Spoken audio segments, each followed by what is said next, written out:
here in the perimeter, there are no stars. Out here, we is stoned, immaculate. Hello and welcome. This is the C86 show. I'm David Eastaugh. As you know, we'd love a special guest. This week it's going to be the turn of the author, Alexander Larman, who I spoke to very recently to find out more about life, love, poetry, and all that other groovy stuff. Has now, or just recently, published a book on David Bowie titled Lazarus, the Second Coming of David Bowie, available from all good bookshops and also online. So this is the interview. So after several minutes of interesting but casual chat, we get down to the exciting subject of the early formative years and then the book. Sit back, relax, enjoy. I didn't really get into Bowie till I was about 17 or 18 because when I was growing up, I wasn't really much of a fan of rock music. I was more interested in things like classical and film soundtracks. And the first thing that really changed me was getting into the Divine Comedy when I was about 15, 16, because I now realise is that Neil Hannon and his band was like, it was the missing link between film music and David Bowie. And after I got into Hannon and got into the Divine Comedy, that really opened my eyes to that kind of music. And then Bowie was somebody who, in the 80s and the early to mid-90s, Bowie did not seem to me to be a particularly exciting figure because, I was too young to appreciate something like Outside, but by the time that I would really notice what Bowie was doing, it was stuff like Earthling, that kind of, and then Hours, which I don't think anyone would say were his most exciting albums. But then by the time that I actually really got into Bowie, it was probably right around the time of Glastonbury 2000, actually, that I, along with a lot of other people, realised just how significant he was and how brilliant he was. And those two things happening at the same time were really quite seismic for me. And so now for about 25 years, I've always believed that Bowie is not just the greatest musician of his generation, but the greatest post-war British musician that there is. That does not mean, however, that I think that everything he did was brilliant, far from it. Yes, well, absolutely. I suppose I think that's the interesting and curious thing. Because I suppose when he died, a few people, because I was on Future Radio, said, "Oh, do you want to talk about David Bowie?" And I said, "No, it's all too emotional. I can't." Yeah. And also, because suddenly everyone's like when John Peel died, suddenly everyone was a John Peel fan. I thought, I can't remember you being a John Peel fan when he was alive. We never talked about Extreme Noise Terror or the Bundu Boys. Suddenly, so death makes you incredibly popular, and everyone, oh, David Bowie, and it's like, it was really quite tricky because obviously there were some great. I suppose I started to listen to a few albums that I'd missed the first time, and then slowly was there when he was releasing albums, which obviously it was Let's Dance, which was, like, wow, that's very exciting. And there was Ashes to Ashes, I do remember, I suppose, or Scary Monsters. And then there was like All Tonight, great video, but, Blue Jean, the second album. Saw him in Berlin I saw him in 83, the Serious Moonlight Tour, which, was interesting. And then saw him in Berlin with the Glass Spider, which was a bit confusing, but kind of interesting. And then, he managed to get to the Woodstock Live Aid to see him there, and thought, God, he's got a brilliant band at last. This is great. So it was kind of, but then it was all sorts of albums which kind of were quite hit and miss. And to be honest, I quite liked Tin Machine. I liked the second album. I recall I had a copy of the second album. I put it on my trusty TDK D90 cassette and had it in the car. That was the place that you would just stick it in and just listen to this album, and thought, I like this. It's certainly much better than the previous solo album. I was just listening because there's a man called Pat Carty, who's an Irish rock critic, and he's talking about my book on the Arena programme on RTE last night. He was actually making a very interesting case in favour of the first Tin Machine album, and I just think the first Tin Machine album's awful. I think there's a few albums that Bowie did which are really devoid of much merit. I think Never Let Me Down is absolutely terrible. I think the first Tin Machine album's terrible, and I don't think Earthling's very good either. So if you take those three as, for me, what the weakest things he was capable of. Tin Machine 2, I think it's got six or seven good songs on it. Goodbye Mr. Ed's a fantastic song. You Belong in Rock and Roll's really good. There are songs on it, but a very strong songwriting. And because what I find strange, you cannot get it anywhere because it's never been put on streaming or anything like that. It's turning into a lost Bowie album because apparently there's some confusion as to who owns the rights to it. Right. So you can hear all the songs on YouTube, but there is actually, as far as I know, you can't purchase it from anywhere unless, of course, you can find somewhere selling the original CD. So, and then it's even, I think, Oy Vey Baby, I think that's even harder to get hold of these days. So I might be wrong about that. Right. Yes, that was quite an interesting one. Yes, I mean, I always felt sorry because a bit like you were saying just at the beginning about tracking people down to interview them because of the curiosity of David Bowie, which obviously I also sort of had that fascination. And I did interview Hunt and Tony Sells, individually. But I mean, and they were lovely were people. they? Tony was amazingly friendly and nice, and Hunt took a little bit of time, but then he got going. I was just a bit amazed with his interior design of his shack. it was like, God, you didn't make any money with Iggy Pop or David Bowie, did you? So, but he was a lovely guy and obviously an amazingly talented drummer, and they were really talented musicians. But obviously, they probably still had some sort of habits and lifestyle things that weren't easy to be in a band with, but really nice people. I mean, Tony especially, I thought, but I think he was walking around in his pants though. But apart from that, it was great. Because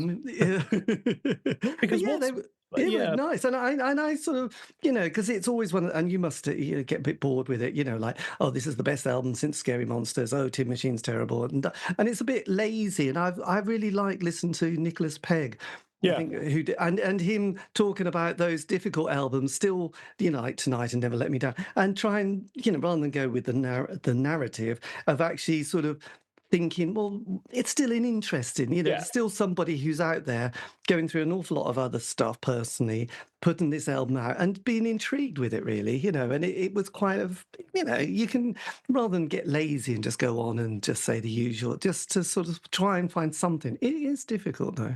What I was trying to do in the book was to make a distinction between Tin Machine 1 as an album, as a piece of artistic work, and what it represents biographically for Bowie. And I think that taking in the first category, it's a failure. Taking in the second category is actually really important because you see this pivot where you go from being this figure who was making, I mean, let's face it, Never Let Me Down, there's not much to, you see, I will defend Tonight up to a point. I think Blue Jeans is a fantastic pop song. I think that Loving the Alien, okay, I don't like the production on it, but it's still a really, really good song. So if you've got two songs, which are probably as good as anything he did in the decade, you can't write that album off. Whereas Never Let Me Down, you can write it off because the songwriting is not there. But what somebody pointed out the other day, because one thing I've been doing over the last week or so is I've been following very closely the kind of public interest in the book, because obviously most of the books I've written before are not about people who are quite so, shall we say, in the news. So people who read them, people will have their attitude. But Bowie, especially at the moment, everyone's talking about him. There's a real groundswell of interest and opinion. So I've been following what people are saying about the book and what I say in the book, because obviously it's a book in which I'm not afraid to make some quite, I wouldn't say broad judgments, but certainly I speak my mind about what I think about David Bowie, and some people are going to agree with me, some people aren't. And one person did say the other day, and actually this was something that I wish I put in the book, when Bowie and Reeves Gabrels did that remake of Look Back in Anger at the ICA in the late 80s, it's an incredibly exciting piece of music. There was this sense of, oh, he's come back, he's got his excitement, he's got his mojo back. Well, he hadn't, had he? But it's interesting there was that sort of near miss just at the start of the project. It really looked for 5 minutes as if he could have just come back with this astonishing hard rock band. Yes, and also, I mean, I do sort of realise that with sort of like being kind of interested and curious and fascinated with it, an artist can have a zeitgeist moment in one period, possibly decade, possibly part of a decade, but then sort of being able to straddle into another decade with another group of a new wave of 16, 18-year-olds coming along and a new musical style and production sound. It is difficult because not many people from the 70s period did great work in the 80s period, and again, so it's a little bit, you look at the Rolling Stones or Rod Stewart or Robert Plant. I mean, their 80s work was difficult, and I think people can't keep on that kind of level that they were previously if they were on a zeitgeist period. And obviously Bowie in the 70s, did one album a year, produced a couple of albums several world tours. I mean, it was quite amazing, did plays, did film, relocated, had an amazing drug addiction as well, had a son. You kind Yeah. of think, we get a bit wobbly when our car has to go to the MOT and we have some issues to do with our guttering. But I mean, you just wonder, how do you then sit down and create another album, especially when you're changing the lineup of your band, as well as being relocated somewhere, and then writing the material. You're like, no pressure, David, but if you can get this, whip this out and sort out your band, that does take quite a unique person to. So I kind of think, give the guy a break for the 80s a little bit. He was still there, and there was the other bits that he was doing, like films. I mean, they weren't amazing films, but he was still pretty incredible during that time. I mean, let's just talk about Bowie and film for a second, because in the 80s, you've got Merry Christmas, Mr. Lawrence, which he's fantastic in. You've got The Hunger, which he's interesting in. You've got Labyrinth, which he's iconic in. I mean, you're talking about a man who is doing interesting things in cinema. And he's playing leads in these films. I mean, he's not just taking tiny cameos. He's actually going and asking to be judged as an actor. Now, when you take him in, say, a cameo in Last Temptation of Christ, again, this isn't necessarily an opinion for everyone, Chet. I think he's amazing in it. I think he comes in, he's only in it for about 3 minutes, and he really does give the entire film this jolt of something otherworldly. And I think Scorsese said that when he saw him on set, it was as if he'd been transported to his past world. And if we take, okay, I'm going to cheat here. Let's say that Scary Monsters is an 80s album, not a 70s album, for sake of argument. That gives you two very, very strong albums at the beginning of the decade in Scary Monsters and Let's Dance. And the album of Tonight, which got, as I was saying, 2 really good songs. One abject flop in the form of Never Let Me Down. But even so, we take the 80s as being this dross decade for Bowie. You think, well, God, I mean, imagine if my dross decade produced Scary Monsters and Let's Dance. But that of course takes us into the 90s, which actually, to me, is a more difficult decade to quantify, because basically what I always knew with the book was my arc was it was going to begin Bowie at a low ebb, Bowie finding himself again, Bowie building himself up, Bowie returning to relevance, Bowie coming back to his previous greatness, then the heart attack, then the retirement, then the final hurrah, then his death. Which is actually, that arc works well. I didn't have to really massage anything into it. The only problem I have is that in the 90s, the disparity of quality between the albums is really quite striking. Because you've got the first Tin Machine album, which, as we just said, is not very good. Second Tin Machine album, which is much better. And you've got Black Tie, White Noise, which I don't think is a very good album. I mean, I don't know what you think about it. Well, I kind of, I remember I've got very strange and fond memories of it, because that album came out, it was 93, wasn't it? Yeah. Around April. And I was, obviously, this is a long time ago now, and I was at that period in life where we were moving house because we were renting places to live. And we sort of moved around that same time, and I got a cassette of it. And again, a bit like the second Tin Machine album, played it a lot because I kind of wanted to like it, but realised there was not anything that was brilliant. And then I was obsessed, a massive Smiths fan in the 80s. And so, and I don't know about you and David's, some of his covers and cover versions, they are quite unbelievably awful at times. And he does this one, a Morrissey one, which is all right. And I mean, it was kind of an album that was with me when we were sort of moving, unpacking, listening to this kind of jazzy bit. I was also having that thing of following him in a slightly, not in a stalker way, but being interested in his personal life and what he was doing, and this marriage and the wedding, and and kind of wanted to like. I loved the image of it. I loved seeing those pictures of him, on record shops, but sort of realised it wasn't a great album, but it was quite light. And I probably, after that, it was only Hours that I really got kind of like, I could say, yes, I got obsessed with that album. The other two, I just kind of engage with the singles, but not so much on the other.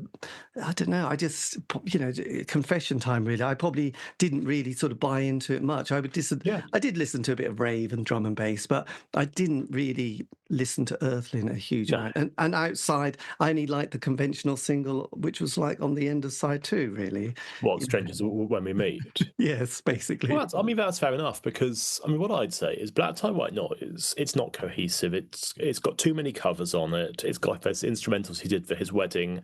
It doesn't feel.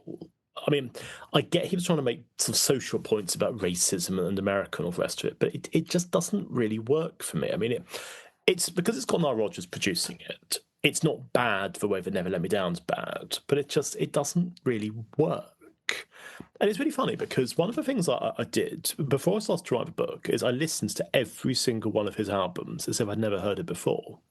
And what's funny is just sitting down, in your room listening to album after album, you pick up on strengths or weaknesses that you just haven't noticed before. And I always thought that Tie White Noise was quite good. But I was listening to it just thinking, it's not very good, is it? Because of the songs, melodically, they're not there. The production is very good, but production's just covering up some of the weaknesses of the songs. Because what was interesting about Bowie was he would often just go into a studio and improvise. And sometimes that did him very well, and sometimes it didn't do him at all. And I think that Black Tie White Noise was a big hit. It went to #1 of the British charts because people wanted to have him back. And I think the one thing to understand with Bowie is there's great goodwill towards him. There was always a real sense that he was, I wouldn't say he was the people's rock star or anything as banal as that, but he was somebody that people wanted to see succeed. And the fact that there's a running joke in my book and just generally that every single album of his from the late 80s right up to the next day, with one exception, and you have to guess which one, was greeted with his best album since Scary Monsters. Guess which album? Yeah.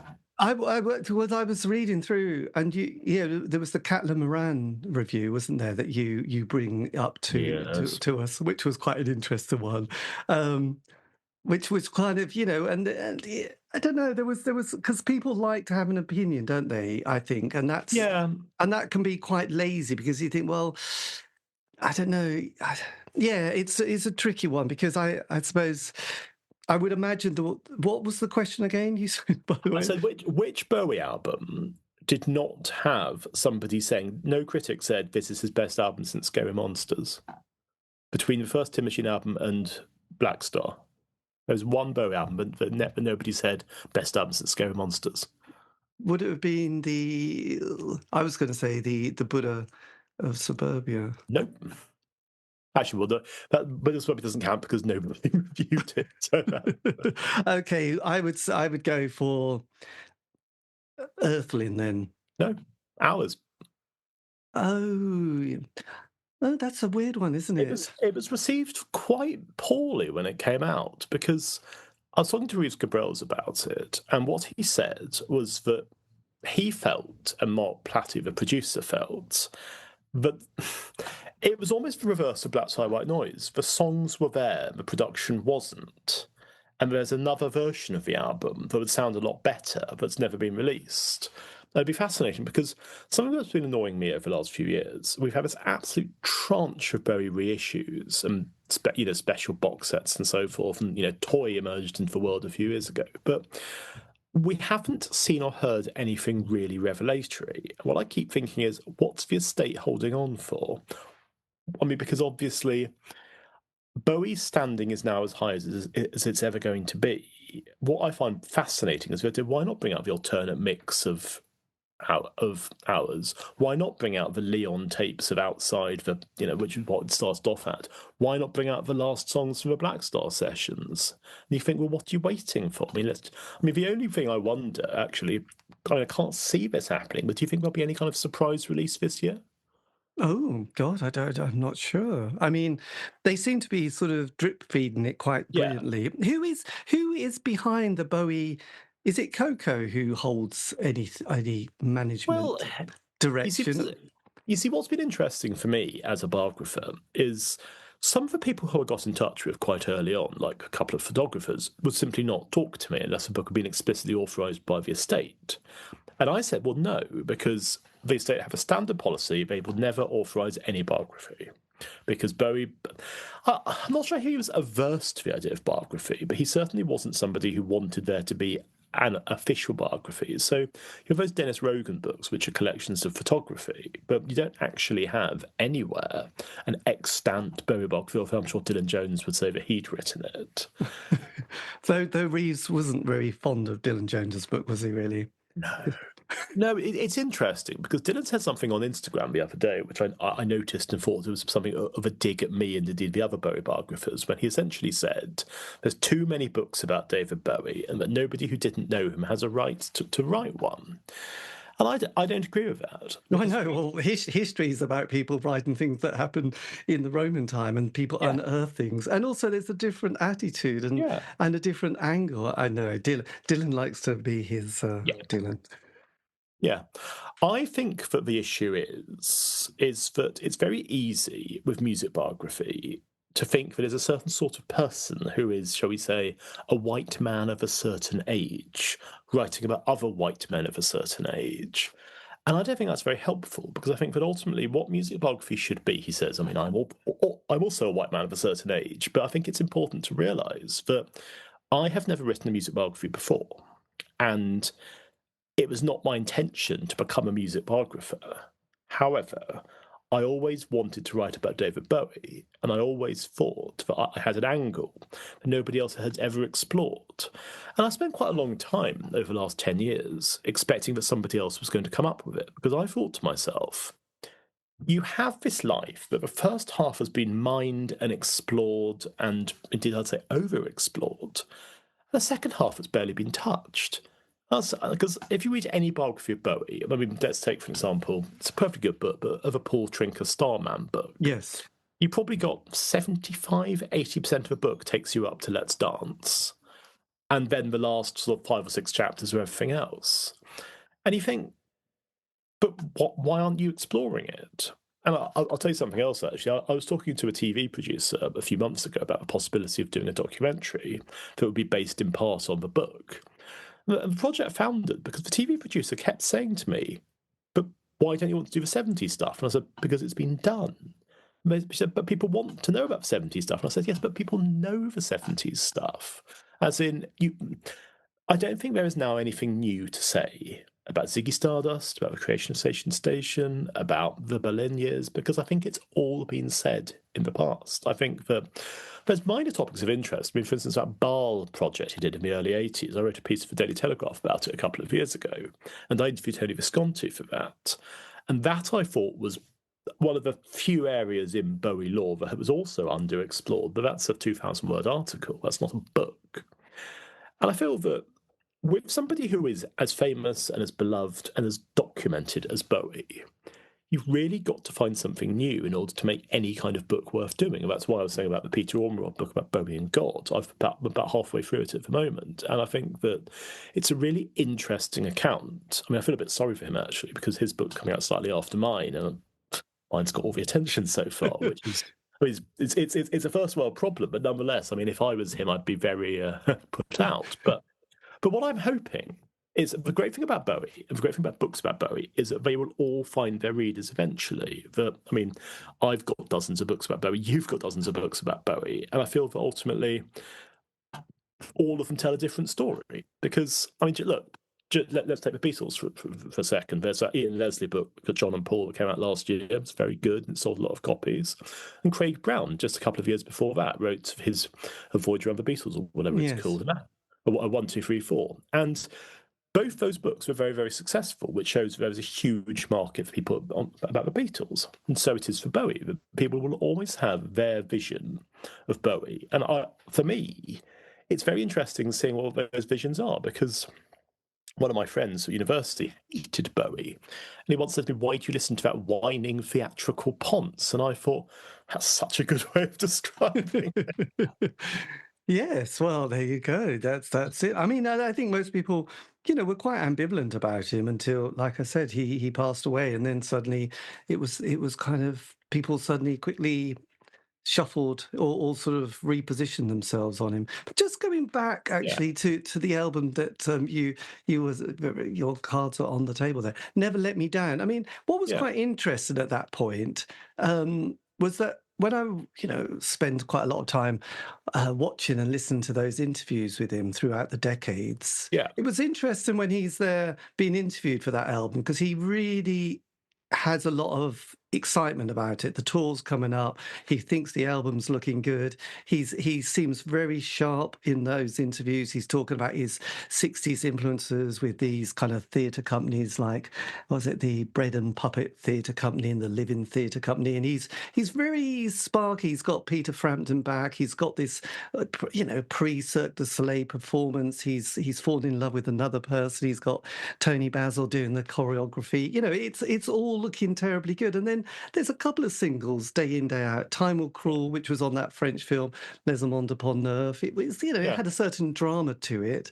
But and then was this kind of remix of a couple of the tracks a few years ago, which came out, which was quite interesting because you talked about Love and the Alien. And I remember when he did his reality tour, he mentioned that this is how he wished that track sounded. So did you not find anything particularly to love about Never Let Me Down? Well, I mean, I don't write about it of a book, thankfully, so I can really regard it as something that doesn't work. I mean, if I'd been writing about it, I would have studied it more carefully. But, I mean, it's not Tonight. That's the thing I'd say. It doesn't have Blue Jean, it doesn't have Loving the Alien. And I think that those two songs you mentioned, I mean, they're not very good, if I'm being honest. I mean, Time Will Crawl, at least, is quite interesting lyrically because of the Chernobyl stuff. But, I mean, one problem is he was taking a lot of drugs.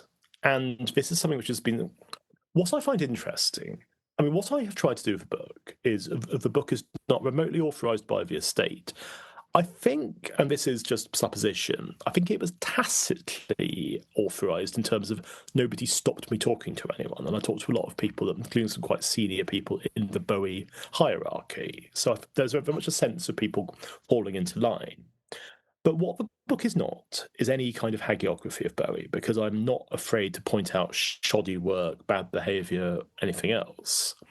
And I feel that it's important with Bowie that you hold him up to the highest imaginable standards, because if you don't, then what do you end up with? And I think that he stumbled in more ways than any artist of comparable talent has done, because I think that you're absolutely right. He was giving a good go around the late 80s of being engaged and excited. But the fact is that he wasn't a happy man, and he knew what he was doing was wrong. I mean, there's a line I use from a book of his when he said, "I've always struggled when I've pandered to the marketplace." Yes. And I think he was doing that again around the time of Reality and the Reality Tour, because I saw him twice during it, once at Wembley and once at the Isle of Wight. And Wembley, he was fantastic. He played about 2.5 hours, brilliant set. It should have had the Laughing Gnome and didn't, and I wish it had. But, really well chosen, really interesting set. But when I saw him at the Isle of Wight, which is his last ever British performance, it was a really odd set list because it's a festival slot. It's a Sunday night. It's people who are a bit tired. They want a bit of a sing-along, and then they go home. And I remember he played Station to Station and Quicksand, and I was just thinking, brilliant songs, and I couldn't have been happier. But people wanted Starman, they wanted changes, they wanted Let's Dance. And instead, he's doing, a 10-minute krautrock epic. And he's doing this sort of acoustic song off Hunky Dory, which is great. But he was somebody who always liked to screw with his audience. He liked the idea that he wouldn't just give people what they wanted, because that was too easy. There's a lot to be said for that. There's a lot to be said for not pandering to an audience. But when I think he was trying to pander to an audience, and certainly the album Reality for me, it's not a bad album. I quite like it. First 4 songs are terrific. But I felt it was probably the first album he recorded, probably since Never Let Me Down, that existed so that he could put a tour off the back of it. Because something that I touch on in the book from time to time is money. Because I think that Bowie and money was quite a difficult relationship. Because obviously the Tony DeFries stuff meant that for a very long time, he was not making as much money from his hits in the 70s as a lot of his peers were. So he was a wealthy man, but he wasn't a mega wealthy man until such time as he did the Bowie Bond stuff, which completely transformed his fortunes. Yes, it is kind of weird actually, because was it up to Let's Dance where Tony DeFries still had 50%? It's What Scary Monsters. Scary Monsters? That was the Yeah, last one. So, yeah. and But what even I so, I mean, yes, but I was wondering how did he? I mean, he did amass an amazing amount of stuff in his time and money. So yeah. if he didn't earn a fortune in his 70s, how did he manage to do so well through, and then he was on the record label, then he wasn't on the record label. How did he manage to sort of get the money to acquire so much stuff? I mean, this is this someone we didn't associate having been a hoarder, but then we see his kind of auction, his collection, and then the Yeah. V&A sort of storeroom. You think, my God, this man, he's very keen. He obviously Well, I knew how mean, to shop. he was clearly a millionaire in the 70s. I mean, even with DeFries taking his cut, I mean, he was selling a lot of records, and I mean, in Britain and of course in America, because from Young Americans onwards, he'd broken America by then, so there was a real interest. If you've broken America as an artist, you're going to make a lot of money, and of course that was back in the day, long before streaming. So physical record sales of both albums and singles, so getting two bites of a cherry, and then those massive tours like the Stay tour, the Station tour. I mean, sort of stage tour. You are seeing Bowie on this very grand scale. And yes, even if he's giving half of it away to DeFries, he's still making a lot of money. But what he's not making is a lot of money. He's not making McCartney, Jagger amounts of money. And then Let's Dance, where he's rid of DeFries, he is making that kind of money. And again, I mean, it's slightly out of the period covered by my book, but what I find really interesting about Let's Dance, first of all, it's a great album. It's really well crafted, really well written songs. I think the song Let's Dance is about the imminent end of the world, but nobody else does. So there we go. But it's also something about I always thought had the idea that the serious Moonlight was nuclear holocaust. But I don't know why. Maybe somebody said it to me once and it stuck with me, but that's always been how I viewed that song, which is quite macabre if you think about it. Yes, but then the early 80s, there was that period, wasn't there? We had, Thatcher came into power. Yeah. Then the early period, we had the miners' strike, we had the Falkland War, and then it was Greenham Common, which was just for anybody in Britain, and especially when you were young at that stage, the 80s felt very grim. I mean, there wasn't this kind of, we were all there having a great time at nightclubs, listening to sort of the Blitz Kids and sort of Rusty Egan. It all felt like it was doom and gloom, and there was no point to ambition apart from just to have a nice time and probably, claim unemployment benefit during the 80s. Precisely. As Morrissey did. I mean, that was the classic thing of how the Smiths started. Well, I think there were so many indie pop bands in the 80s, and mostly a lot of them were on job seekers allowance and enterprise allowance schemes during that decade, because Thatcher needed to sort of reduce the unemployment figures for her, PR and the news. But and a lot of people went, oh, that's fantastic. So what do we do with our time? Oh, we'll be in a band, and we had the 3 weekly music papers. Every city and town had an alternative indie night, so people could have that, and you think about Bowie, and we're thinking, he started in the 60s. I mean, you think the work he did in the 80s was tricky, but the work in the 60s, I think, is even more boggling, really, because when he was releasing that material, you thought, well, you could have had the Who, the Beatles, Stones, Jimi Hendrix, Jefferson Airplane, the Doors, and Bowie was bringing out albums. You thought, wow, that is bizarre, because who would have played that? Do you want to hear this Purple Haze, or do you want to hear some sort of slightly R&B stuff, which is not? I mean, we would have completely forgot that music if it wasn't for the 70s period. So, precisely. Well, because something that I can exclusively tell you, David, is that I'm thinking at the moment about what to write next, because I'd quite like to do something else about Bowie, because I've so enjoyed this that I think there is another book to be written. And the question I'm asking myself at the moment is, which direction do I go in? And I've got 2 or 3 ideas. One of the ideas is essentially the reverse of this book, that it would be called Genesis. And it's about what happened to Bowie in the 60s, because it's not just a swift rise to fame, is it? It's a long, convoluted process. I mean, when I say about bands like the Conrads in the lower third and all the rest of it. And then these figures like Ken Pitt and Lindsay Kemp coming in and basically exploiting the young, handsome Bowie. It's quite an interesting, quite a grim, quite a funny story as well. And I'm thinking to myself, perhaps there's something in it. Perhaps that just as this book was always dictated by the structure of Tin Machine to Blackstar, perhaps there's something about essentially Bowie leaving school and going into advertising, and that's how you begin the book. Then you end the book with Space Oddity and Bowie becoming of a pop star he's always dreamt of being.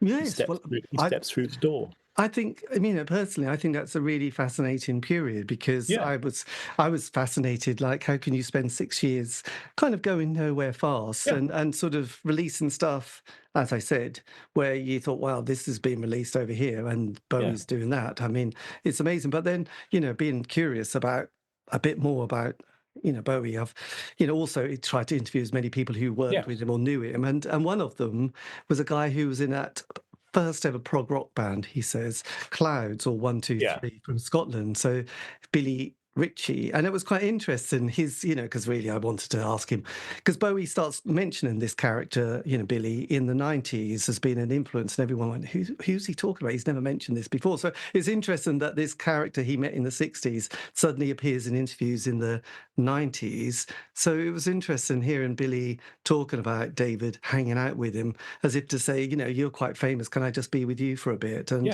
And how their friendship finished, which was quite interesting. And it was quite... I mean, because the thing is, what you have to think about is, if you write a book about 60s Bowie, is the narrative there? And I think it probably is there, as long as you can find, because in a sense it's David Bowie, the origin story, isn't it? It's David Bowie begins. And I think for what you would want to do is you'd want to have insights. I mean, just as Lazarus is all about flashbacks, this would be about flash forwards, a sense of when he's going out and saying that he's one of the Society for the Society for the Prevention of Cruelty to Long-Haired Men, which I find wonderful. That's anticipating all this stuff that happens later with all the rock stuff and all the art stuff and Nat Tate and that William Boyd book. I mean, basically, I like the idea of tying together Bowie, but then the trouble is that you've written a book that starts with Tin Machine. If you write a book that ends with Space Oddity, you've then got a Space Oddity to Tin Machine book, which is obviously the imperial phase of Bowie.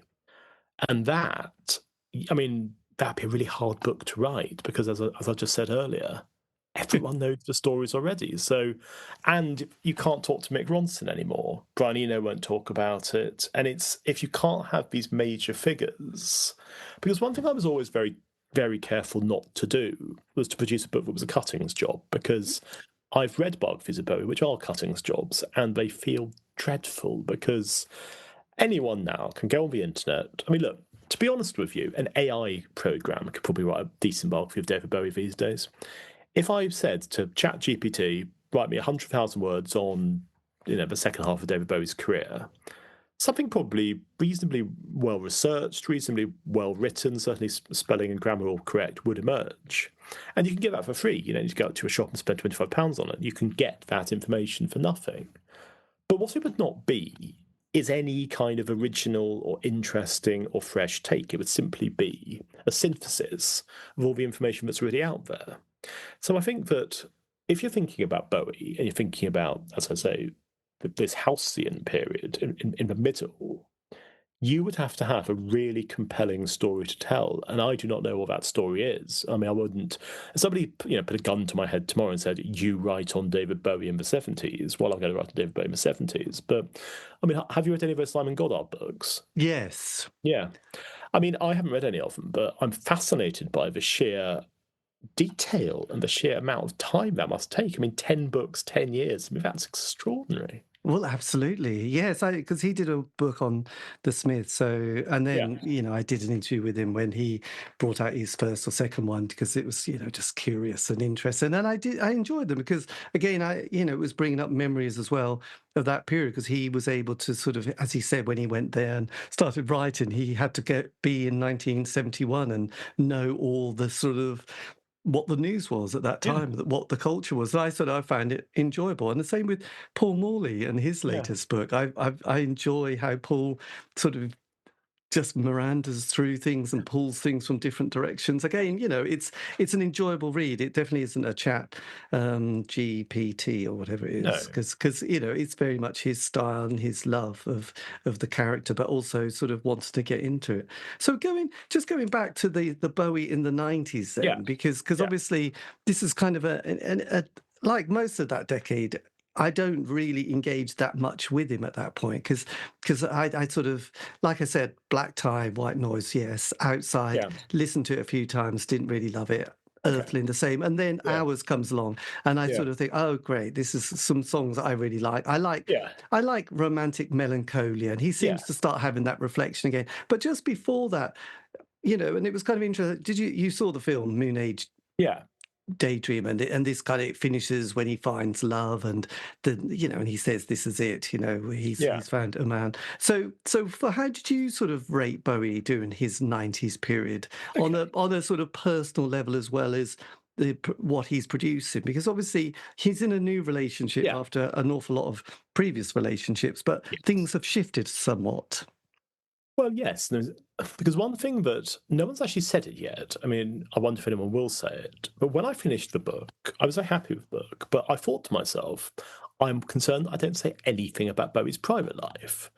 And that was partly intentional, because I'd never wanted to write a sort of gossipy book. I mean, there are gossipy books about Bowie if you want them. I wasn't interested in that. But given that other books of mine have gone absolutely into detail about their subjects' private lives, I couldn't help wondering what I haven't on this occasion. But I suppose the reason why is that I'm prepared to take it as read. Bowie was happy, that he was happily married to Iman, that it gave him stability, and that he was very much in love with her. And that essentially was the only thing that I wanted to know about that. So if you take that out of the equation, that then means that if you're looking at Bowie, you're looking at him through the prism of the music and the relationships with the collaborators and relationships with musicians.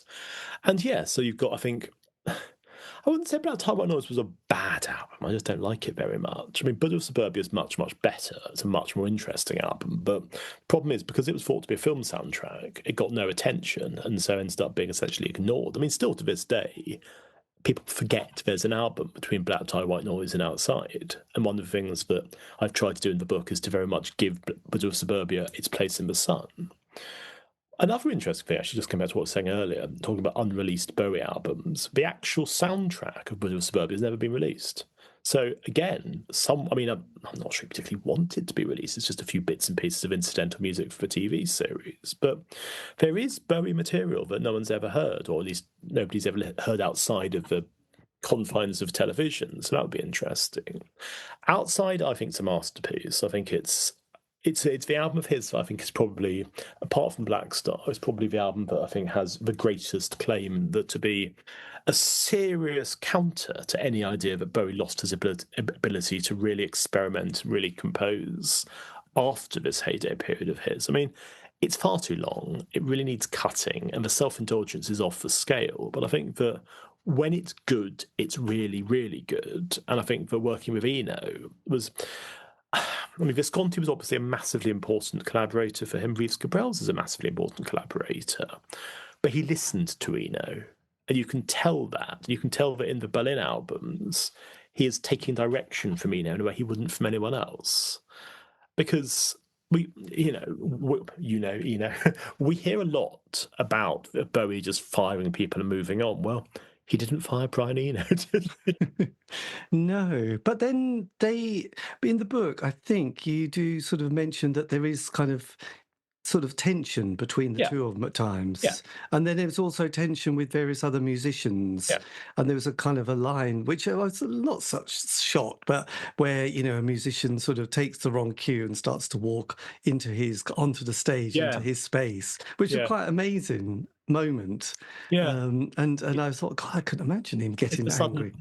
Well, yeah, it's interesting because that man Eric Schemmerhorn, who played live with Tin Machine, he was a really candid interviewee because lots of people who I spoke to have continued financial stakes in Bowie's albums and and so you may not get very much. I mean, I suppose if you play, I mean, I don't know how music royalties work, but I presume that every single time a song is played on Spotify that you played bass on, for instance, you get some percentage of a penny or something.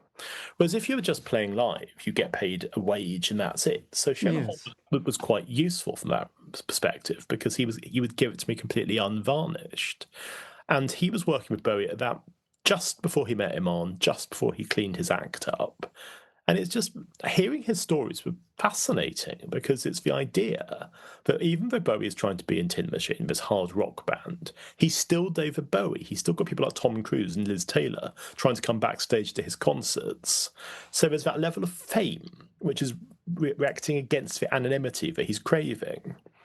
And so, I mean, that's what was so fascinating about researching the book. And I don't think I'm exaggerating here when I say I could have carried on researching it for months, if not years longer, because there are people like, say, Julian Schnabel, who I wanted to speak to, and it was so hard to pin them down that eventually I had to give up. But I don't know. I mean, the other thing, of course, was the V&A East, the David Bowie Centre. I always knew that was coming. But the trouble was going to be, I knew this book had to come out for January. It had to come out for the anniversary. It had to come out for the 10 years since the Blackstar and the death. So I knew that there was never going to be an opportunity, given that the V&A was only going to open the Bowie Centre in October. I did have visions of going in and basically camping for a couple of weeks and basically trying to ransack all the stuff. But in the end, all I did was I went to the press preview of it and I spent a couple of hours there. And I took a lot of photographs, and then I wrote to my editor and I said, can I put a new chapter in the book? And to their immense credit, they said, yeah, that's fine. So I went to Ray, wrote that last chapter, which I've called a bonus track in the book, because I wanted it to be up to date, because I thought to myself, I want people reading this book to have as close to the present day as it's going to be. And what I'd quite like to do, and I don't know if I'm going to at the moment, but I'd quite like to get for paperback, I'd like to actually spend that couple of weeks in the Bowie Centre. And I'd actually just like to go through some of the archive, because even if I can't imagine that I would rewrite the book wholesale, but just details and little stories here, little anecdotes there, which I think would actually be quite interesting. Because one thing I'm very much aware of in the book is that Bowie himself is only represented by interviews and by anecdotes. There are no letters of Bowie's, there's no emails of Bowie's, there's nothing that isn't already in the public domain. As if you went to the V&A East and its Bowie Centre, you are going to find all those letters and emails and correspondence and diaries and so on. And I think that, I mean, it's going to be another biographer's going to do it if I don't do it. So why not? Yes, well, absolutely. So when I went there, I did you had to pick 5 items. Yeah. Then you got given, the space to go and look at these items. And then luckily someone else was looking at their 5, so I could look at their sort of selection as well. So is it so with me, you didn't have that? You had more of a ability to just look at the whole collection of his stuff. Yeah, they'd got quite a lot of stuff out, which is quite useful for the press, because I saw, 20 or 30 items which I thought were particularly interesting. And obviously there's all the stuff actually in the cabinets as well. I was surprised at the emphasis on Earthling and the drum and bass stuff, but hey-ho. Yes, well, I sort of, with my 5, I sort of thought, let's get some Freddie Boretti kind of stuff from Ziggy. Then, I don't know, some sort of item from a tour which he did with the Diamond Dogs one, and then the Alexander McQueen jacket from sort of Glastonbury, and also the jumper that I think he's wearing in one of his last, the black jumper with the white paint across the station one. No, the Blackstar or Lazarus, the jumper, the black jumper with the white paint across it. Which felt quite horror, it felt emotionally quite weird, put it that way, because that video is just so, it's so disturbing, isn't it? It's so disturbing. You see, this is strange. I can't really imagine handling Bowie's clothing. It would feel a bit odd. Yes, it was. The whole I never thought I would be quite that ability to put the gloves on and sort of like, here you go, here's the box, and here's his jacket, and this is the shirt that he had as well, and this is the Glastonbury 2000, and that jumper that he has in the video for Blackstar is again incredibly, it is quite. Yes, you just think, oh my God, that I can't hardly watch the video, let alone look at No. this jumper. So it is quite, you do feel a bit, yeah, difficult actually, emotionally. It's a lot to process. That's all I can say. But I mean, what's interesting, of course, is that because he obviously never explicitly sanctioned the David Bowie's exhibition at V&A in 2013, but on the other hand, he handed over the contents of his archive to the V&A and said, go for it, knock yourselves out. And actually, one detail that is in the book and I'm very struck by was when his family and Coco visited. It's just such a strange idea of Bowie walking around the V&A, seeing his life spread out before him. Yes, that was, are you talking about the time when they sort of go to London to sort of look at his old haunts and look at the house and then sort of have a little trip? Yes, I don't know how his family process it. I mean, it's hard enough for us fans, but they were obviously there seeing day to day David, dealing with life and his health issues, which was quite an interesting period. So going sort of after hours then, there was this kind of interest of him then shaking everything again for his Glastonbury period and then the next decade. So how do you sort of think about that or process that kind of other transition? So the 90s is very odd, isn't it? You look at the sort of 70s and it is quite extraordinary, but it makes sense. The 80s also, but the 90s is very It isn't a successful decade, let's be absolutely honest. Even allowing for my opinion of Outside, and indeed my opinion of Suburbia, those are two albums, and you've got Hours, you've got Earthling, you've got Tin Machine 2. They're not successful albums. I mean, Hours, I think, is interesting. I think it's the best song. I mean, I think Seven is an astonishing song, and I wish it was slightly better produced. But then there's also a slight sense on Hours that he doesn't know what he's doing. Because obviously, what I didn't know until I spoke to Reeves was that it began as this soundtrack to this computer game. And what was interesting, actually, it was several albums started out as something else. Like the second Tin Machine album was a collection of songs that were going to be for a Stephen Burkoff play. So, again, I didn't know that.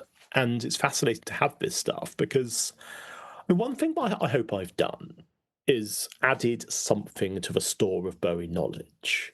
Because ultimately, anyone who writes a biography of Bowie is doing so, you're not going to make a fortune out of it because music biography doesn't sell. Well, it does sell, but it doesn't sell in the kind of quantities people think it does. So what you're doing instead is you are quite literally doing it for love, not money.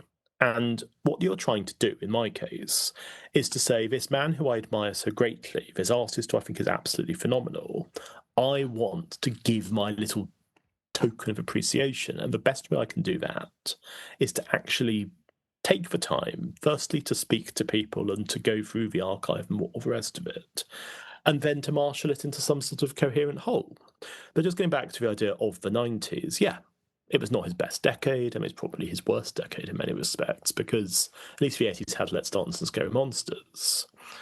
But then, you have this reckoning with Hours, you have this reckoning with Glastonbury, you have the sense that he's accepted his own past. That I think one of the reasons why the 90s is so difficult for Bowie and for Bowie's admirers is he kept on casting off what he was. He kept on saying, I'm not going to play my old songs anymore. I'm not going to celebrate that part of me. But you think to yourself, I mean, didn't Paul McCartney do something quite similar? He wouldn't play Beatles songs for years after he left the Beatles. Probably. I suppose you're just trying to find your identity. And I suppose that was it Sound and Vision tour that he was going to say, this is it, I'm drawing a line at all. And in those interviews during the 90s, he's very sharp, isn't he? He's suddenly talking about some amazingly obscure European artists. He's kind of very engaged with the internet and the future of sort of technology. I mean, he's again in the early stages of this kind of very committed relationship as well. So it's quite intriguing decade. It's just that it doesn't sort of have much of a sense of it, and it's very hard to sort of feel warm to it. And at the same time, if you think, I don't know if you saw it, but there was an amazing film, Woodstock 99, and Yeah, you sort of yeah, saw the beginning of, say, grunge period, then we had the Britpop period, and yeah. the music went from, oh, this is amazing, to suddenly this horrendous hedonistic kind of, I don't know, and it just became appalling. The music in the charts by the end of the 90s was at times quite appalling, wasn't it? I mean, it Absolutely wasn't. dreadful. It But was. but it was bad at the start of the 90s as well. But then a lot of music in the 80s was terrible. I mean, because we can talk about the Smiths, we can talk about New Order, we can talk about, the people who were good in the 80s. But then we also have to acknowledge that a lot of very good artists, Bowie, Dylan, McCartney, produced probably their worst ever work in that decade. So it cuts both ways. And then I think that what we have then is after Glastonbury, after the resurgence, we have Bowie the Naughties artist. And you see, Heathen, to me, is a really interesting album because this was the big post-comeback album. I mean, that was the album that I remember when it came out, I was practically queuing outside the shops to buy it. And it's a funny album because a lot of people I know really like it. I don't dislike it, but I can't work myself up about it. I think Yes. it's a much better album than Reality. And it's got some brilliant songs on it. I think everyone says High's one of his absolute best songs. I think Slip Away is wonderful. But there's just something, I don't know, there's something about it that feels, it's an album that I admire more than viscerally respond to. Yes, but just before, as we sort of crept into the new millennium, there was this looking back, because there was a triple CD box set of Yeah, Bowie at the Beeb, wasn't there? yeah, And again, we get this insight to him at those early playful days with John yeah, Peel introducing the band and people sort of like laughing and joking. So we still catch Bowie in that lovely kind of innocent period of yeah, him still sort of not quite making it, but is recording some quite interesting stuff. And things like he did In the Heat of the Morning, and actually yeah. the version that comes out sort of decades later is absolutely amazing.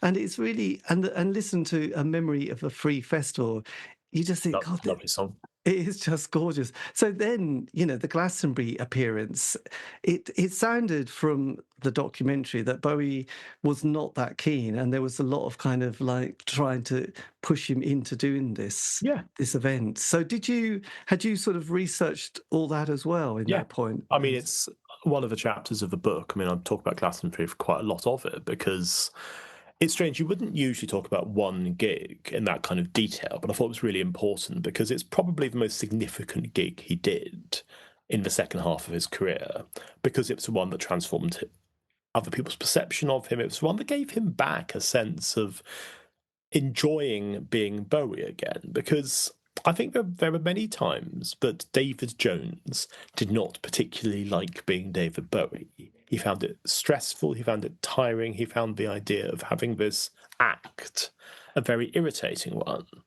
And I think with Glastonbury, he reclaimed his past on his own terms. He made his peace with the idea of being David Bowie.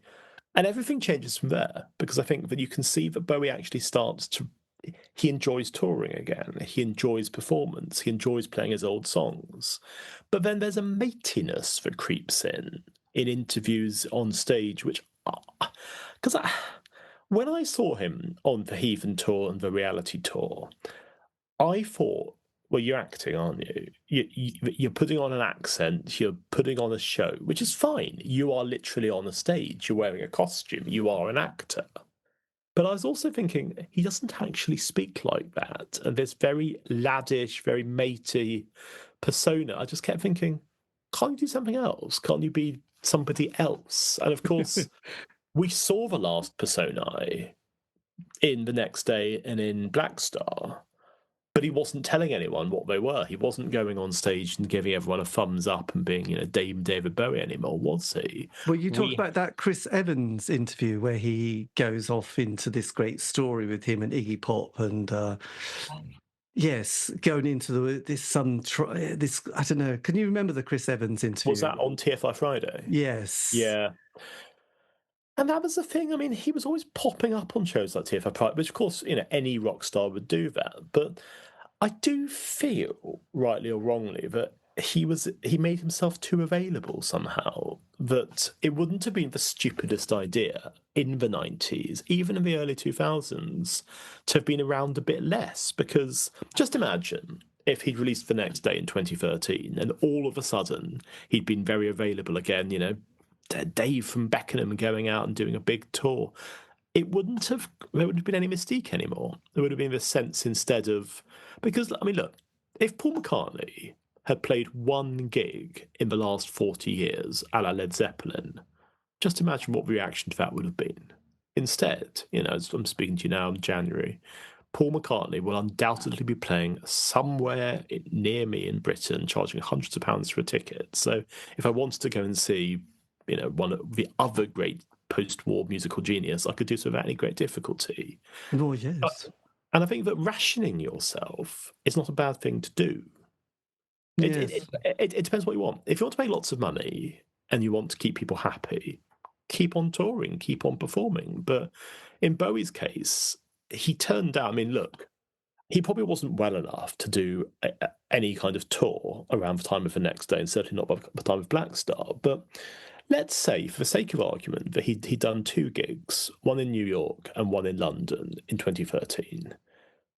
He would have been paid pretty much any amount of money that he wanted to do those 2 gigs, because any promoter knew that any size venue, not only would you sell it out in seconds, but you'd make a fortune out of streaming, out of DVDs, out of what have you. No, maybe not DVDs, but you would have been able to make potentially $1 billion out of 2 gigs. And so Bowie would have had a very, very large amount of money, but he didn't want to, because ultimately he knew that his integrity was more important than any kind of cash.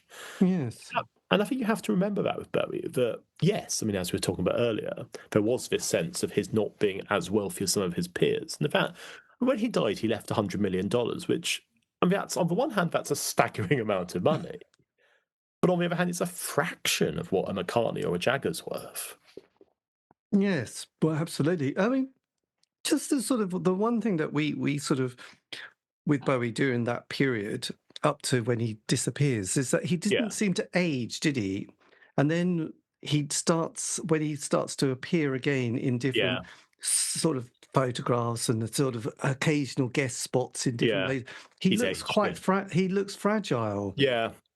And that's it's kind of weird, because it's like he's not aging. David's not changed. He's got this amazing boyishness, but then suddenly, and people I've spoke to who I've interviewed, who met him for various reasons, said, "Oh yeah, they saw him and thought, oh, and who that old man is? Oh God, it's David." It's like, oh yes, he looks a little bit. So that period of him kind of going into hibernation was quite weird. But then there was that book, an interview that came out, didn't it? Bowie's interviews at the BBC, where suddenly he appears on the Courtney Pine jazz show. Yeah. And just has this very relaxed interview, and it sounds like everything's fine and it's good. But obviously, something else is kind of going on in his life, because for the first time in our lives, or my life, he has really disappeared, hasn't he? And sightings are so rare. So did you get a sense that he was kind of in a period of sort of, I don't know, existential anxiety? Or okay, well, this is what I think happened, and I may or may not be right about this, but piecing everything together, I think what happened is that he had his heart attack in 2004.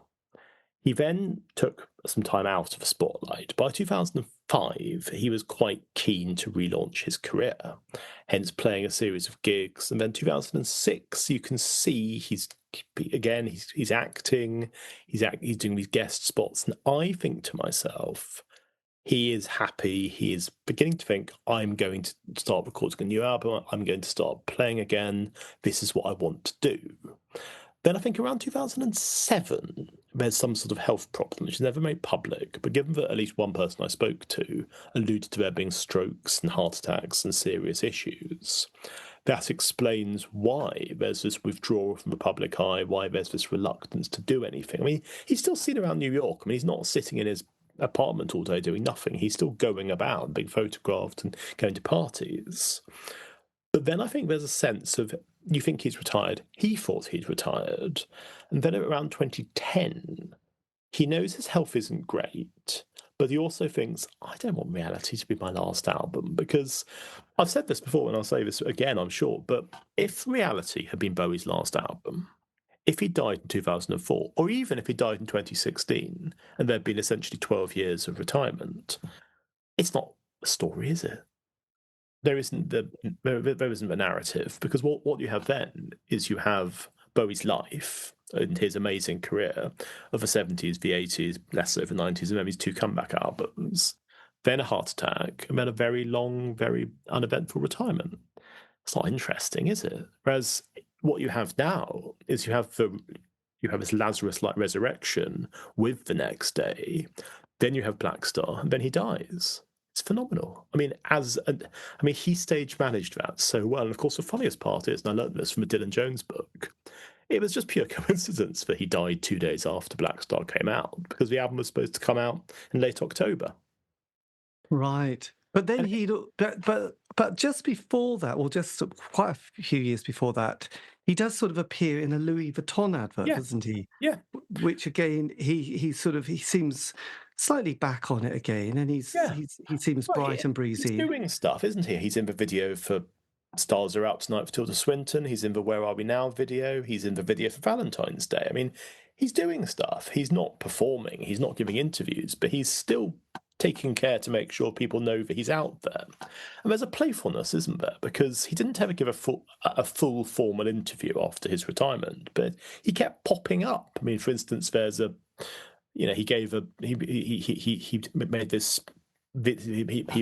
He offered this sort of short address, didn't he, to BBC Six when he did a Christmas Day or a New Year's message. He's doing an Elvis Presley impersonation. And it's funny because by this, or when he sent Kate Moss to pick up the Brit Awards on his behalf, and at the end he just said, he made her say, "Scotland, stay with us," because we always really wanted to know what Bowie's views on the independence referendum were. Yes, I know there was yes, but I suppose that period is such a sort of a strange mystery, and I guess I still find it weird to think that no doctor or medical person who lived, whose job it was when he was having the problems, thought, actually, I think we should just test your heart, because that's what you normally do at A&E, don't you? You just quickly go, is it your heart? Are you about to die? No, you'll just have to sit there for 8 hours now because you're not literally going to die. That's their first thing. So I'm just amazed that nobody just went, oh, that's a bit weird. We'll just test that because that's a very straightforward test, that just to make sure that you're okay. Because I think if it had been picked up a bit quicker, that he probably wouldn't have had the pain and the trauma of such a shock, and especially being on stage with it all happening. Yeah, I know. I mean, it's strange because you assume that for insurance purposes and all the rest of it, not only do you have to have every kind of test imaginable, but you have to keep on having these things, because it was a long tour, the reality tour, because I saw him in November in London.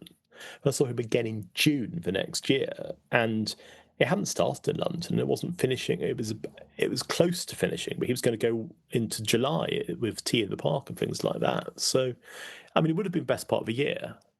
Why do you think he was so keen to do such a long tour when he'd just got a family, a young child, and this relationship? I mean, it seems a very strange thing to do a never-ending tour. He thought it was going to be his last tour. I suspect that even before his health problems, he thought, I'm not going to do this again. Because he made a lot of money out of it. It was one of the highest grossing tours of the year. And it was the first mega tour he'd done since the Sound and Vision tour. So I think that he thought to himself, if I can do this and I can bank 40 or 50 million, I don't have to go out and do it ever again. Because, yeah, I mean, that's the funny thing about Bowie. You look at him and you look at the tours he did, and you can actually say the Outside tour wasn't that big, the Earthling tour wasn't that big. There was no tour for Black Tie, White Noise. The Hours tour was very, very small. Even the Heathen tour was quite limited. So there's not that many mega tours, especially later in life. But it's always really hard because with any book like this, you have to come up with supposition. You have to come up with, I think, reasonable explanations for why things happened.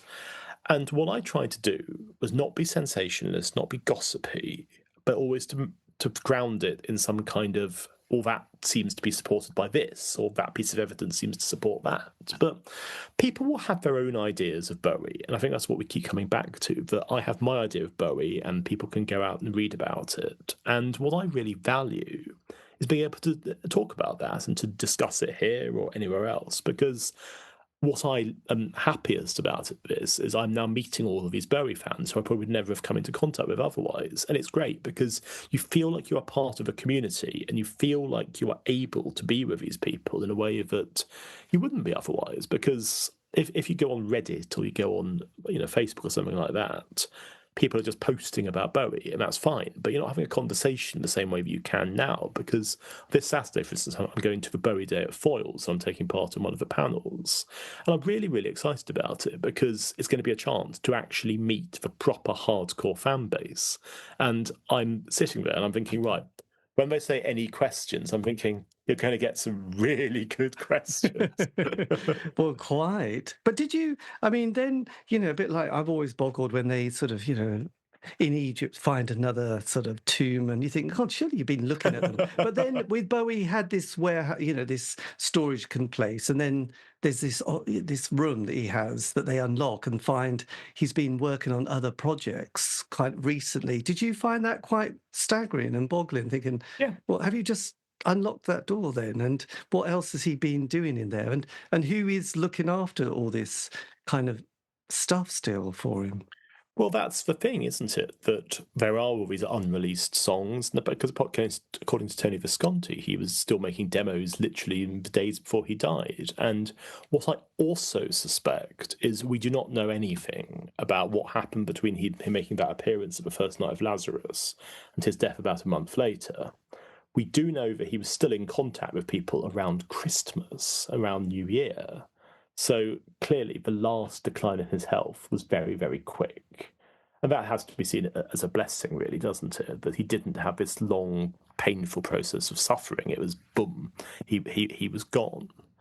So yeah, but what we're going to find next is, well, we might find next, is what he worked on. Will we hear those last demos? Will they be any good? Will we hear the unreleased songs from the Blackstar sessions? I don't know. Because, Yes. I mean, but as I say, this is the moment of maximum interest and maximum attention for Bowie. Will this be happening again in 10 years? I hope so. I hope there'll be a 20-year, 30-year, 50-year anniversary celebration. But then, for the best of the world in 40 years' time, we're either going to be very old or not here anymore. So I think a lot of people with this interest in Bowie, because my daughter's 9, she's 10 in actually next week, and she has Bowie as her middle name, which shows you just about the circumstances of my fandom. But yes, but when she's when she's nearly 50, will she be listening to Bowie? Will she be talking about Bowie? I very much hope so. I'm sure. I mean, we yes, because so. when you think 50 years ago, what we could listen to, at that period of music, which was, I know you don't have to do the maths as you get older, which is the mid 70s rather than 60 years ago was the mid 60s. I mean, we years ago was mid, yeah. So we would, there's still things that one can discover that you missed the first time. And like I've even though I was the 80s was my decade, I didn't listen to everything because we didn't have streaming. You didn't just have instant access to things in those days. So things would come and you could read about them and they'd go and you go, oh, never mind. And something else go, oh, I'll get that one. Because you didn't have, you had a certain amount of money, but you didn't have loads of money. And you sort of had to get it, or you listened to John Peel, or you put you recorded things from the library, home tapings, Killing Music and all that. But you just did your best. But there would be like, well, I can't, things would just float by. And then another week, something else would float by. And then you'd grab something. That was different to now, where you can just go, oh, I'll have a listen to that. You'd read about something, but you think, I can't hear the damn thing, can I? Yeah. That's the thing. And although what's interesting now is, because I remember there was a long period where stuff would leak. And if you wanted to listen to, say, the new Bowie album, you just go on some sort of file sharing service and boom, there it would be. But I don't know if that happens as much these days. I mean, I wonder if that has changed, because the primacy of the album has now vanished.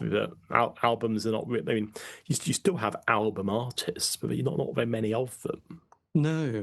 That's so. Just on that last year of his life with Blackstar, and also the play. Why do you think he when he was going through so much treatment, and anybody who's gone through, chemo, just going through the experience of endless, tests, hospital, meetings with your surgeons, specialist people, going through treatment.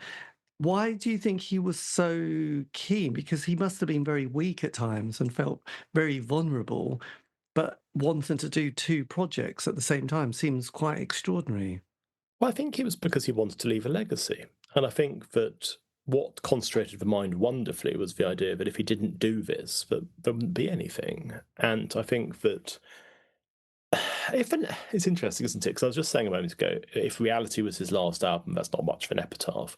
If The Next Day had been his last album, that's not a bad epitaph. But it's not Blackstar, is it? Because I cannot imagine what if there was another Bowie album after Blackstar. I just cannot imagine that as an idea, because it seems to be such a final word, and such a definitive final word as well, that I simply cannot imagine there being. I mean, look, I wish Bowie was alive still now. I wish that he had released 2 or 3 more albums. I wish he played live again. But I cannot imagine. I mean, my theory, for what it's worth, is that Blackstar was always there. It was always coming. And that we would have Blackstar in 10 years' time. We'd have, the nonagenarian Bowie doing it. It might not have been the same album, it might not have been the same songs, but it was always the thing he was heading towards. There is nothing after Blackstar. Blackstar is all. And that, to me, is why he ended his career with that he had this final statement, this final artistic expression. Boom. Then you're done. Yes. So, it was just, I suppose it was one of those albums I often wonder, we say like Low's a classic. Yeah. My favourite album, this isn't me, but is Low, and Blackstar. But I think they're 2 albums that most people have never properly played all the way through. But I think that they've got to like them because these are amazing. But, Low, bizarrely, my brother had a 8-track in his 850 mini, so he had 2, so we had to play it for quite a lot. So you got to go, God, this is a bit weird. And and I was only about 14 at the time, I think, but I sort of got to hear it. But I don't think if it was for that experience I would have heard it that much, apart from side 1. Side 2 was a bit tricky, wasn't it? And the same with Blackstar. I mean, if you sat down and started listening to it, if it wasn't for the context, I'm not sure if one would persevere quite so much with it. No, I mean, it's interesting because I was reading the other day, because just after he died, my wife was heavily pregnant with our daughter. She's about to go into hospital to have a C-section, and so I didn't have very long at home. But I managed to find the time in purely selfish ways to write a blog for my old website. And on it, and it's really interesting seeing this now, I'm saying, well, I'm not quite sure if I get Blackstar yet, but there's a few songs on it like Blackstar and Lazarus and Dollar Days I think are always going to be in the canon, but I think I prefer The Next Day. And of course, 10 years on, I'm looking at it thinking, yeah, because it's not an immediate album. It's not an album that's yielding up its treasures on first, second, or even third listen. You've got to stick with it. Whereas now I listen to it a lot. I listen to it a lot more than any other album that I've talked about in the book, because first of all, it's quite short, but secondly, it's the way that as a coherent whole, it's very obviously this last statement of what Bowie wanted to do. And I think the songwriting is fantastic as well. I think that, as ever, what he was so good at, he had such strong melodic instincts that the songs, I mean, for instance, Blackstar, the title track, is just the way that it keeps shifting, it keeps revealing itself, it keeps offering something new. It's just, I can listen to it over and over again. Yes, well, absolutely. And then the play. And did you go and see the play as well? I did see it, yeah. I saw it when it was in London. And I mean, I'm not sure it really works, if I'm being completely honest, because I think it's the proper apocrypha. It's the proper deep dive into the Bowie marginalia. And the music was great. And Michael C. Hall and the Bowie, Thomas Jerome Newton role is great. And the singing was great. And the arrangements were great. But did it work as a piece of drama? No, I don't think it really did. And I think that this is one of the things you always have to be careful with Bowie, not to try and overrate things he did because Bowie did them. I mean, for instance, I don't think his art was up to very much. I think it was really interesting that he did it, and I think it was a really useful and worthwhile thing. But do I think a painting is good because it's by Bowie? No, I don't. No. So I think that what we must do is to celebrate the absolute triumphs and the absolute successes, because they really were triumphs and successes, but always to have some kind of context and always to say, well, actually, this wasn't that good. And in the case of Lazarus, I mean, I think there was probably a bit of a sense that nobody wanted to say no to David Bowie. And so if he was saying, well, I think we should do this, I think we should do that, I think people went along with it. Whereas if you'd had a really ruthless collaborator, really ruthless director or really ruthless player who said, no, we're not doing that, it might have been a more comprehensible play. But on the other hand, what I'm grateful for is the opposite of a jukebox musical. It's the opposite of We Will Rock You. It's very much got an integrity to it. I mean, will I see it again? Yeah, of course I would. I mean, if it was playing in London again, I'd happily go and see it again, because it's a strange piece, because it's still revived quite a lot, but it hasn't been revived in London since 2016 now. So who knows? Maybe there'll be a new staging soon. Yes, well, there was. I think I had a Bowie day where I went to the Sotheby's to see the auction. Then I went to that play, and then there was another one, a little one, which was a one-man show, wasn't there? Is it from something about God, it was a really sweet little play about a person who, no, I can't even remember about it, but it was, I did 3 cultural things on one day for Bowie.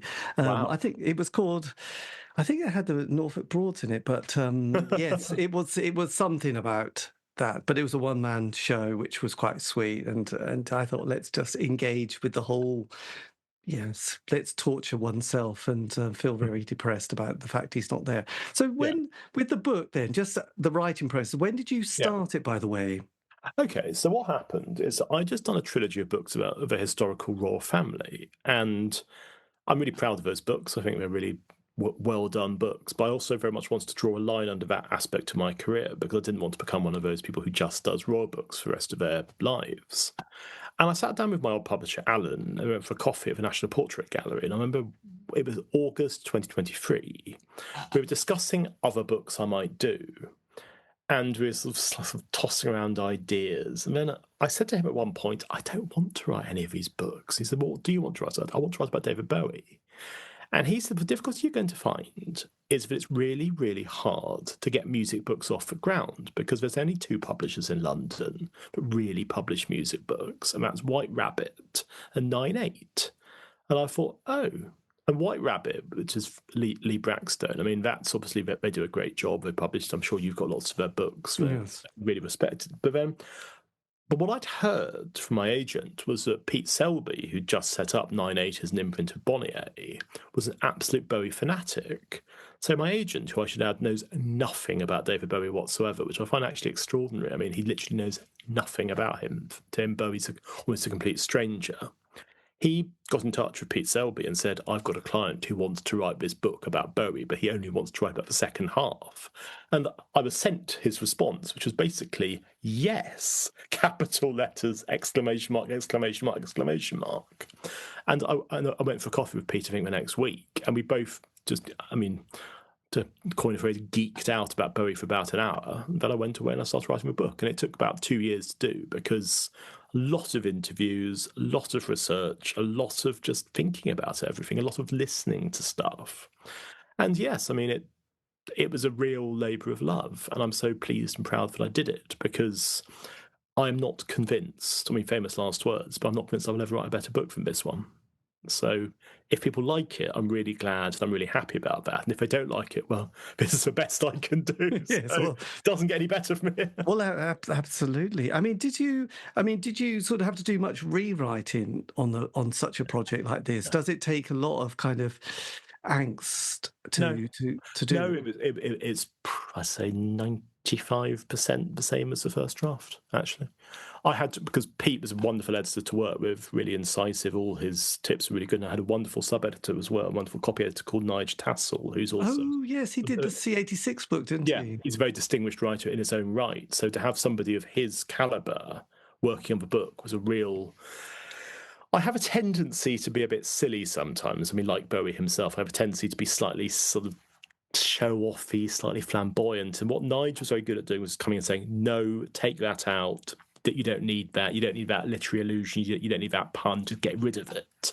The book is so much better for those kind of changes in their excisions. But no, I mean, the funny thing is, most of my books have had this long process of my sort of finding my way in. But with this, I knew exactly the story I wanted to tell. I knew exactly the structure of it was going to be.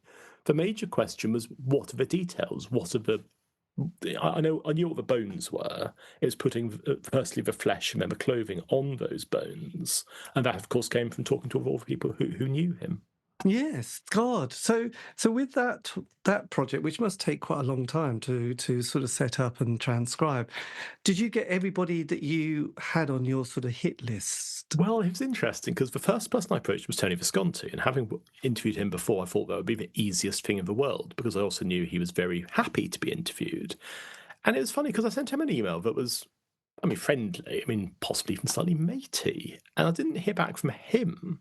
I heard back from his manager. And the manager said, Tony will not be able to give you an interview because Tony is working on his own memoir and therefore will not be able to cooperate with any rival books. And I did have an evening of thinking, well, if I can't speak to anyone, what's the point? And then I emailed Jerry Leonard, who was Bowie's guitarist in the latter part of his career.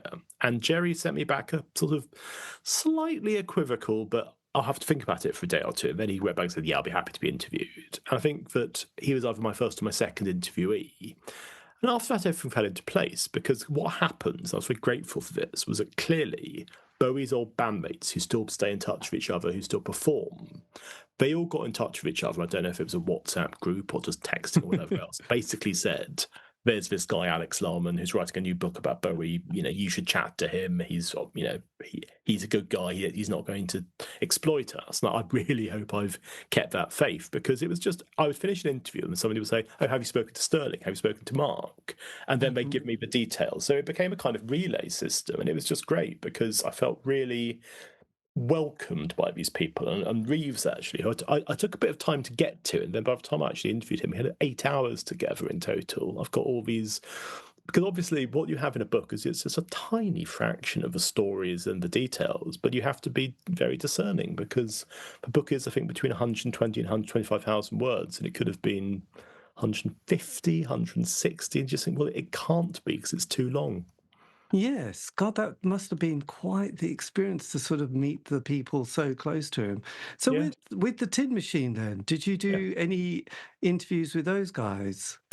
I tried for the Sales Brothers, but they didn't respond. And actually, it's interesting because there's several people who it's quite hard sometimes to find people because they have their websites. For instance, I wanted to talk to Catherine Russell, who was one of the musicians on the last tour, and I never heard back from her. But ultimately, there's a certain number of people you want to talk to, and it was a real shame not to talk to Visconti. But on the other hand, he has been interviewed a lot in the past, and his memories and his stories are very much in the public domain. So you take those, but then you also take the news stories from people like the Gail Dorseys and Mike Garsons, and it all ties together really nicely. And so obviously the Tin Machine stuff, I was talking to Reeves, I was talking to Tim Palmer, who was a producer, and through them you get the slightly more.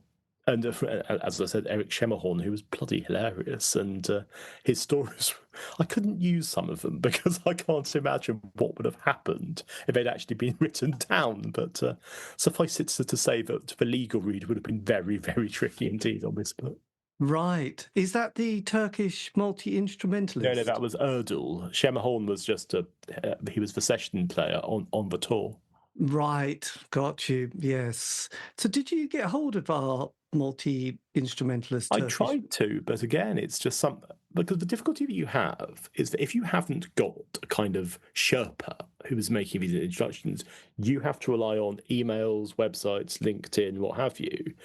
And it's quite difficult as well because if you're not a recognised music biographer or recognised music critic, there can be, and I think this is what Jerry Leonard initially had, a sort of slight sense of, well, who is this guy? You know, what does he want? Because, I mean, ultimately, I take the attitude that, you know, if you didn't have a podcast, we were just having a chat about Bowie, I wouldn't particularly mind. It would just be, you know, hour and a half of my... because, you know, it's not as if you're going to take this tape away and then blackmail me or something like that. But certainly, I mean, it's... But if you were to, take this away and then you were to write a biography and you would say Larman is a useless and, self-congratulatory interviewee, blah, blah, blah, well, I might be a bit annoyed about that. So Yes. you are, as a musician, you are taking a risk, aren't you? You are, because you're speaking to a complete stranger about somebody else. So you're not really speaking about yourself. And, you don't know this person. You can Google them. And because, several people said to me, well, but you're this guy who writes books about the royal family. Like, yeah. Why write a book about David Bowie? Because I want to. Because, that sounds ridiculous, but that's essentially what you are saying. You are writing this book because you want to, and you think that you'll do it well.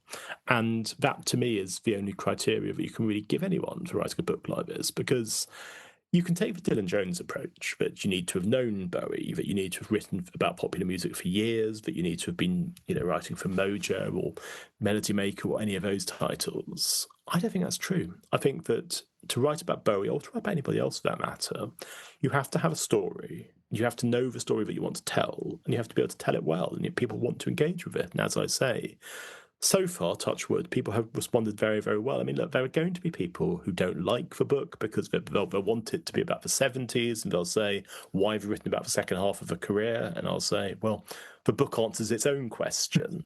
And there'll be people who love Tin Machine, there'll be people who love Earthling, there'll be people who don't like Outside, people who don't like Blackstar, and that's fine. You are allowed your own opinion, I'm allowed my own opinion, and my opinion is in the book, and if you want to debate it, that's absolutely fine. But ultimately, for me, the important thing is we keep on talking about Bowie, that Bowie is the reason why these conversations are taking place. And I just hope, as I was saying a moment ago, that 50, 100 years' time, those conversations are still taking place. Yes. Well, I think it was strange to sort of have Bowie as my first single and, as I said, first album. And then he turns out to be this person rather than Morrissey, which obviously is interesting. Yes. So, and in a way you think, that's just amazing. And so even the bad things are kind of curious. But everything that Bowie ever mentioned, whether it was a book, a film, a painter, an artist, he led you into another world. And I think that's what was so fascinating about people like that, was that, Yeah. their curiosity makes me curious. And I think, God, what an amazing role model, So even, the Tonight or Never Let Me Down is still kind of curious, because you just think, well, he's someone who's still doing it. And yes, that didn't work, but there is some quite interesting, playful things. And as Brian Eno said when he was working with Bowie in the 70s, it doesn't matter. No one's going to die. We aren't flying a plane. We're not doing surgery. He didn't mention that. No. He said, but no one's going to die. What we do, so let's just experiment. And you must have watched most of his interviews, but when someone said this must be commercial, I don't know, suicide, he said, no shit, Sherlock, when he's in Berlin. And, because it obviously, and, the reviewer at the time, Charles Shaw Murray, wrote that damning review of Low, like the guy from, and obviously he goes, oh God, that's just wished I had properly listened to the album and thought about it rather than just knocking out this piece and then regretting it for the rest of my life, because that's going to be attached to me. So it's just a bad Bowie album. It's still an interesting Bowie album, and that it's like, if that was the last, if Tonight had been the last album, or the 80s Never Let Me Down was the last album, it would have been like, oh David, that's not good. Well, he definitely let us down with that one, didn't he?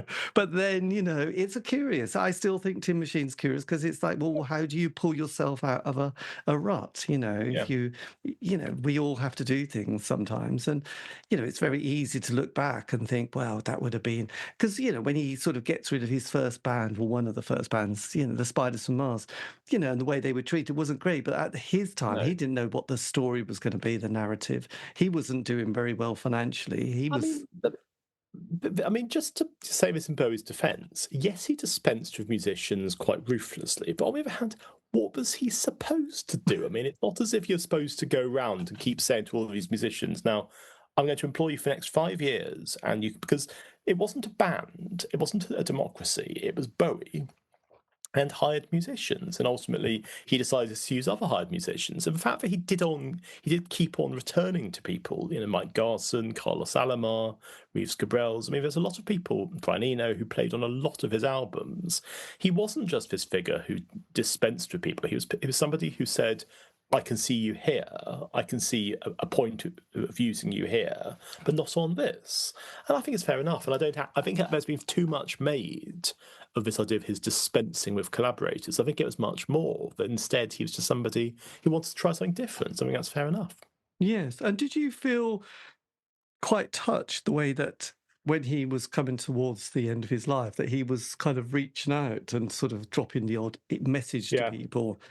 I have to be honest, I find the last chapter really hard to read because it was hard to write as well, because what I tried to do as a technical thing was to be as completely neutral about everything, because I thought it'd be very, very easy to try and write in a slightly weepy, slightly tuggy, heartstringy way. And I thought, I'm not going to do that. I'm going to write this in a completely matter of fact, almost like a news piece, because that way I think it becomes much more affecting, because the idea... Bowie knew he was about to die. He knew he was confronting the inevitable, and he dealt with it with great courage. And I get quite choked up at just thinking about it now. And I thought that the only way you can write about this is to acknowledge that courage by not hamming it up and not making it some kind of big, that's all coming in the last chapter in the epilogue when you see the public reaction to it. But no, I mean, he didn't want to die. No. Well, I did. I remember Woody Woodmansey, who I interviewed, and he was in New York, in that week with Tony Visconti, and they phoned. His story is that they phoned David to wish him happy birthday, and and I kind of find that story quite amazing that he's there, and there's still this idea that he was fine, that he might appear, but obviously he didn't. But they sort of wished him a happy birthday, and he asked, did they, do they like Blackstar? And then obviously the next day, Woody said, his phone's going mad and David's died. And I just think, how do you manage to sort of emotionally deal with that? To sort of think, well, he can't have died. We just wished him happy birthday. Yeah. And that timing is still quite spooky from it must have been, a really quick decline at the end. I mean, clearly, if he was in a position of, as we say, a few days before, being able to at least send messages to people, then boom. But you just don't know, do you? I mean, in a sense, do we need to know? I mean, it's the last song on the Blackstar, isn't it? I can't give everything away. I think that's fair enough. Yes, and I do love the fact that he shares the same birthday as Elvis, and obviously there was that connection of when your Blackstar appears. Yes, and of course the reference to Heartbreak Hotel on "You Feel So Lonely You Could Die" as well. It's a really nice bit of allusion there. It's just beautiful. But look, thank you ever so much. That's been amazing, and good luck. Right. I mean, as you said, it's just great to in this day and age to still focus on something other than the news. Precisely. But no, it's been such a pleasure to chat. I hope it really goes well, and I hope the book is fantastically successful. But yes, best of luck at Foyles as well. And take care, and thanks again. Okay. Thanks so much, David. Bye-bye. Bye. And that was me in conversation with Alexander Larman talking about his latest book, David Bowie, titled Lazarus, the Second Coming of David Bowie, available from all good bookshops. This has been the C86 Show. If you want to contact me, you can on any of the social media platform sites. Just do C86 Show. All these interviews have been archived on Spotify, iTunes, Podbean. Have a great week. Stay safe.